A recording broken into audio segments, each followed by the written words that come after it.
Hey guys, we got a doozy for you today. I was just sitting there scrolling through my feed at work and I just happened to notice a familiar face come through my feed. Ronald Exantus, the black devil that broke in to a child's home and murdered him in the middle of the night. A man that come down from Indianapolis, right? And they let the guy out on good behavior. Yeah, I know you know the story, all right? So, long story short, they let him out on good behavior. They whisked him away to an undisclosed location somewhere in the state of Florida. They set him up in a nice, comfortable apartment right across the street from an elementary school. It's unbelievable, guys. You just can't make this up. So let's take a look. Back behind bars, this is a new mugshot of Ronald Exantus. He is the man convicted in the stabbing death of a Woodford County boy, but released from prison early because of a legal loophole. Welcome into WKYT News at 6. I'm Amber Philpott. Good evening. I'm Bill Bryant. His early release sparked last week all kinds of controversy, brought questions, and also a White House investigation.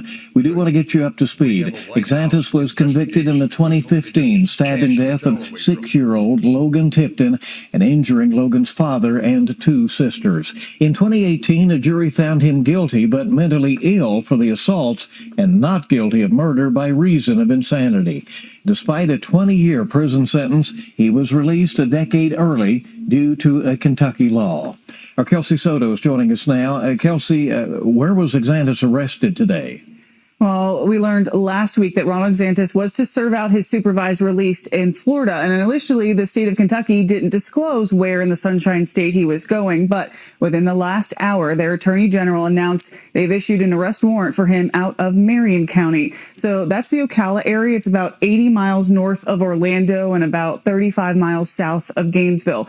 And his new charge is failing to register as a convicted felon. His criminal arrest warrant indicates he was told he needed to register and even signed documents showing he understood. Records show Exantus was booked at 4:39 this evening. According to Florida law, convicted felons have to register with the sheriff's office within 48 hours of entering any county in the state. The Marion County Sheriff's Office says they went to a home in Marion Oaks to arrest him. That house that he was staying in was immediately adjacent to an elementary school. Florida Probation and Parole confirmed that he arrived and checked in with them on Monday. Exantus is being held at the Marion County Jail with no bond. Florida's Attorney General says they're now working to send him back to Kentucky. Okay.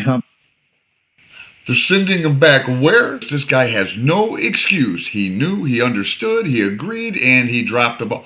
They dropped the ball. Do you think that that man just crossed over state lines and just walked right into an apartment?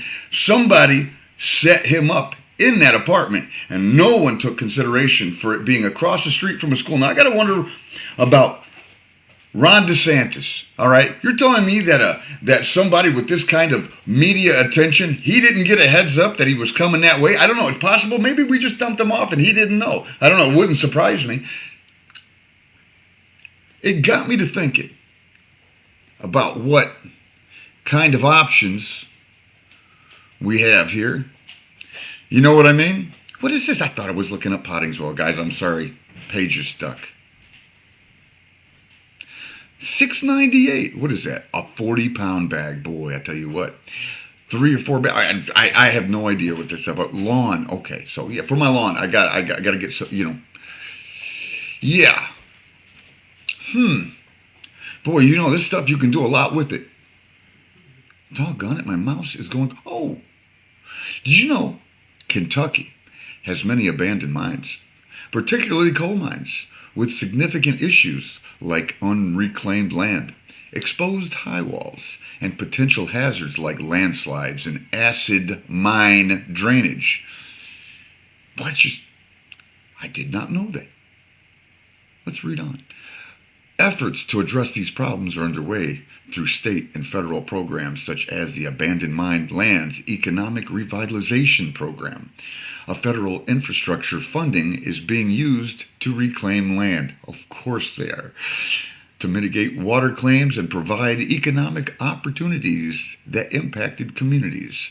Some former mining towns like Lynch, boy, I mean, there's just these things are all over the place, now preserve their history as tourist attractions, while others, like the Blue Heron mining community, have been developed into outdoor museums. Okay, see, actually, oh, man, I mean, wow. Did not know that. I always like to end the video with a history lesson, you know, just to kind of, yeah, I don't know. Now, all these subjects in this video are completely unrelated. So, you know, we're at war. They don't care about our children. I know homeschooling, some of you might want to look into that because, you know, and arm yourselves. It's Kentucky, man. There is no reason at this point, from this point on, for anybody else to be offered up and not be able to protect yourself. There is no way in hell I ever go anywhere in this state without my Glock. When I go to the bathroom, my Glock is right there. When I take a shower, it's in the bathroom, within reach. It's under my pillow. It's under my seat.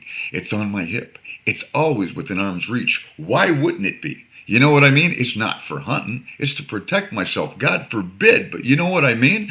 But anyway, guys, geez, coal mines, acid drainage systems. Oh, anyway, so I got to get rid of this. I just don't know where this came from. Lime. Why would that pop up? Completely unrelated. It's just, I don't know, threw the whole flow of my video off. Anyway, guys, I may be experiencing technical issues here. We'll see you in the next one.